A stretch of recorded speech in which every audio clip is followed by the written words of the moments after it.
Hello chess fans, this is Rick from Chess to Impress with coverage of round 5 of the 2018 Norway chess tournament. We have to start with a sad announcement. This was published on the tournament website before the round started. Ding Liren has to withdraw from the tournament. His surgery went well, but it will take time for him to recover, so he's not able to continue to play in the tournament. Regarding the tournament, as he has completed less than 50% of his games, his results will not be counted for standings and tiebreak. They will only be counted for rating. We are wishing Ding Liren a speedy recovery. Poor Ding Liren fell on his bike on the rest day, went to the hospital. It turned out he broke his hip. He was operated on the 1st of June. They put some metal bits and pieces in his hip. He's doing well, but of course in a situation like that you cannot play top level chess. Hope Ding Liren will recover well and that we see him soon in the chess arena again. These were the pairings and the results of round 5. We did not have So and Ding. Carlsen and Anand played a quiet draw. Mamedyarov and Nakamura played an even more quiet draw. Their game was finished within the hour. Mamedyarov started the tournament with a bad toothache. He spent a lot of time at the dentist and now he feels the effects of the antibiotics he was given. And he says that is affecting his play. Vachier-Lagrave and Aronyan played a more interesting draw. And we're going to look at the game between Fabiano Caruana and Sergey Karjakin, the old challenger for the world title and the new challenger for the world title. Let's get into it.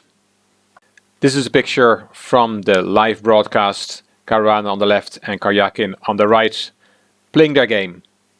It was the 2nd of June 2018. Caruana is white and Karjakin is black. c4 from the World Championship challenger and knight f6 from his opponent. Knight c3, e5, we have an English opening, knight f3, knight c6, protecting the e5 pawn, e3, bishop b4, queen c2, and black voluntarily takes on c3 to get control of the d5 square. He wants to push d7, d5. Caruana took back with the queen. Queen e7, this pawn was hanging, he had to protect it. And he played b3, and Caruana called this after the game a rare move. The variation is not very promising for white, is also something he added. d5 can now be played by Karjakin, but he delays it, he castled first. Bishop e2, rook e8, again protecting the e5 pawn again. It was attacked 3 times, so you have to defend it 3 times. a3, a5, and h3. Caruana said he made a waiting move. So does Karjakin. b6, bishop e2, bishop b7. Caruana castled, and now finally comes the move d5. Caruana took. Knight takes, attacking the queen step back, and e4. Knight back to h2, and queen g5. And it's now not so easy for white to play up the d-pawn. He may have had ideas to play up d4, but then there are all sorts of tricks. Black will take en passant. This knight might go to d4, this might go to b4, and suddenly there is a checkmate threat on g2 with queen and bishop. All far ahead, but this is a motif in the game, and that makes it more difficult for white to play up the d-pawn. Hope you understand this with all those arrows. Anyway, f4 was played by Caruana. Karjakin took that pawn en passant, knight takes, and the queen went to g3. And that's a very annoying queen there, and not easy to get rid of that piece. Caruana said the queen is really irritating. Rook f2. White wants to double up on the f-file. Rook a8, bringing that rook into play. Bishop c4. And Now a very surprising move. This is quite instructive. Knight f6 was played. Karjakin allows the pawns defending his king to be shattered. Caruana said afterwards, "This can't be good." Black is admitting that he has a bad position. "It's a panicky move," he said. And Caruana took on f6. He said, "If I don't take, I may really regret it." So he took it, and g takes f6, and indeed, the defense around Black's king is now not as strong as it was when the pawns were lined out.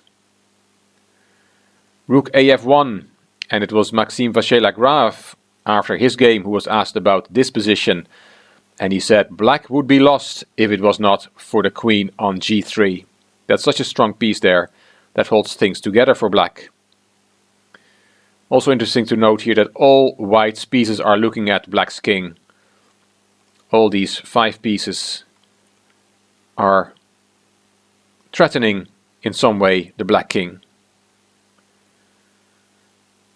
One idea here for White is to play knight h2 and knight g4, as was discussed in the live broadcast. Rook d6 was played by Karjakin. Vachier-Lagrave called this a very natural move. And Vachier-Lagrave was already looking at sacrifices. He looked at bishop takes f7 check here. And that's indeed a playable move, but it was not played. I will not go into all the variations. After rook d6, Caruana played b4.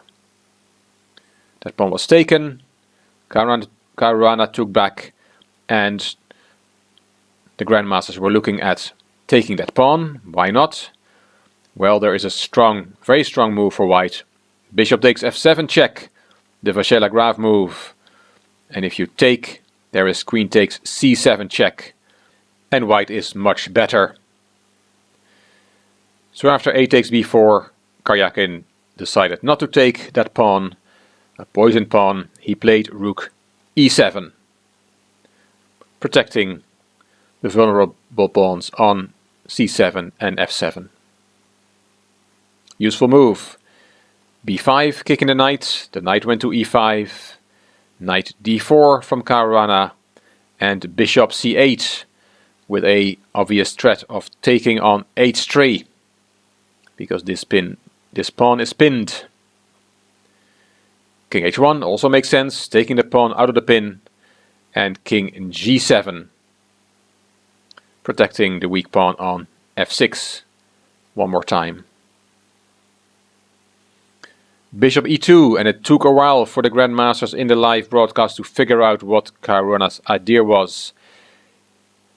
It's a slow plan, but he's not in a rush. He wants to regroup his bishop through c2 to f5, as we'll see. And he took the route through e2 to do that.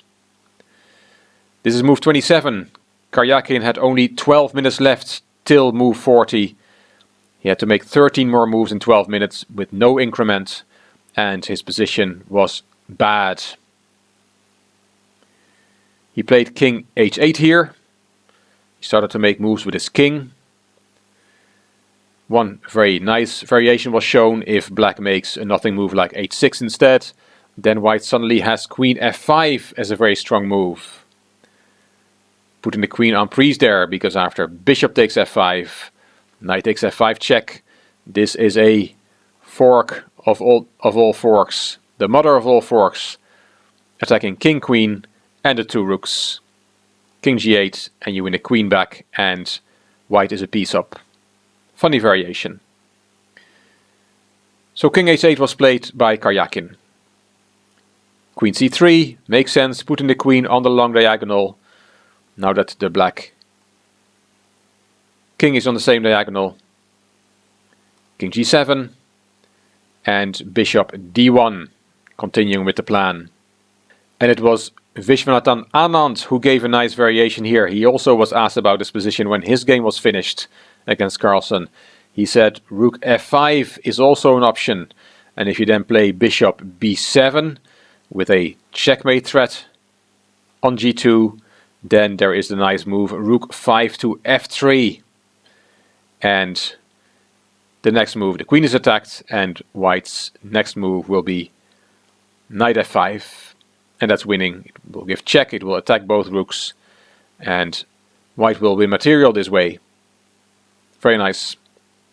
So bishop d1 was played by Caruana, and another king move from Karjakin. Caruana said afterwards, when black was playing his king back and forth, I was sure I would find a way to break through.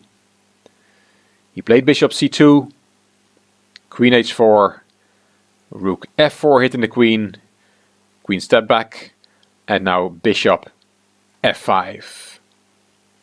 That bishop of course cannot be taken for the same reason as we already saw. Knight takes f5 is still a fork, even though it's not check. So after bishop f5, the bishop went back to b7, and Caruana played his bishop back to e4 and was again threatening knight f5 with that fork. So bishop c8 had to be played, and here was a very funny moment. It was Simon Agdestein, the Norwegian Grandmaster, who's giving the live commentary, and he said, why don't we play rook takes f6 here? And Anand was sitting next to him, and Anand pulled a face and said, no, don't do that. Please, Simon, come on. And he really did not like this move, and I'll show you a picture of that moment. International Master Anna Rudolph is the lady on the right. Norwegian Grandmaster Simon Agdestein has just suggested rook takes f6, and look at Anand's face. He did not like that move at all. And in a few milliseconds Anand saw why rook takes f6 is not a good move. Because of rook takes, queen e1 check, king h2, and knight g4 check. Beautiful move. You have no choice, you have to take the knight, and then there is queen h4 check. For another few milliseconds both grandmasters thought this was a perpetual. King g1, queen e1 check, but it's not a perpetual, as they saw then, because the rook can interpose, and it is white who's winning. So after king g1 you have to take that rook on f6, and black is very happy here. This position is about equal. A funny moment in the analysis. So back to the game. Bishop c8 was played, and Caruana did not take on f6. He played queen a3. He's going to penetrate on a8 with his queen. Very nice idea. Another king move. Karjakin did not see anything better. There comes queen a8, and the bishop is hanging. If you play bishop d7, there's the very nice move. Queen d8, very nice tactics here. And now this rook is more or less checkmated. It has no squares. You can say, well, it does. You can go to e8, but then that rook gets taken there, because the bishop has to take back, and there is the old knight f5 check again, winning the queen back, and white has won a piece in the process. After queen a8, you can also not play a rook move to protect the bishop, rook e8 or rook d8, because then white takes the bishop anyway. Queen takes c8, rook takes, and yes, knight f5 check wins the queen back, and white has won a piece. Same thing as the previous variation. So after queen a8, Karjakin felt things were not going well for him, and he decided to go for his last chance, and for an all-out attack. He took on h3 with the bishop. G takes, queen takes check, king g1, and rook takes d4. And this is still not easy. This is move 37. The players did not have much time, and it's very easy to fall for this. If you think, I'm just going to take that rook, my opponent is crazy, I'm going to take it. Then queen g3 check. You have to interpose the bishop, and knight g4. And the only way not to lose the game for white is to take on g4, check, queen takes g4, and suddenly this is not so easy anymore. Black has chances to survive here. So after rook takes d4, white has to be really careful. Caruana found the right way to play. Bishop g2, hitting the queen, queen g3, and now he took on d4 with the rook. White is now a rook up, and there are no more tricks. Knight g4 is a last try.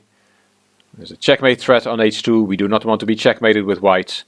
And Caruana found on the 40th move rook f3. Now queen h2 is not checkmate anymore because the king can go to f1. He played queen e1 check as his 40th move, Karjakin did, but resigned after bishop f1. And Caruana lost in the first round against Magnus Carlsen. Then he made 2 draws, then he did not play because of Ding's accident. And this is his first win. He is back in the tournament. Sergey Karjakin won yesterday, but is biting the dust in this game. The moment of the handshake, Karjakin resigned. Caruana does well in hiding his happiness. Karjakin is not hiding his disappointment. The results of round 5, so we have 3 draws and 1 win for Caruana against Karjakin. These are the standings. They're a bit complicated because we have 2 players who only played 4 games and the rest of them played 5. Magnus Carlsen is still on top, followed by 4 players a full point behind with 2.5 out of 5. Then there's 4 players on 2 points, but 2 of those only have played 4 games so far. Round 6 will be played on Sunday the 3rd of June, and these are the pairings. We will not see Ding Karjakin, but we will see Aronian versus Caruana, Nakamura Vachier-Lagrave, Anand Mamedyarov, and So Carlsen. I will be here after the round to tell you all about it. If you want to play some chess yourself, I'm going to organize a little tournament on Lichess, and I will stream it live on the Chess to Impress YouTube channel. I'll do that on Sunday, the 3rd of June at 12 noon Central European time. You have to calculate yourself what time that is where you are. For some of you it may be way too early, but it's hard to accommodate all the time zones. Hope you enjoyed this video. If you did, please give it a thumbs up and please subscribe to the Chess to Impress channel. Please leave a comment. I will read them all and I will reply to them all. You also may want to check out my Chess to Progress channel. The link is in the description box. This is Rick for Chess to Impress. Thank you for watching.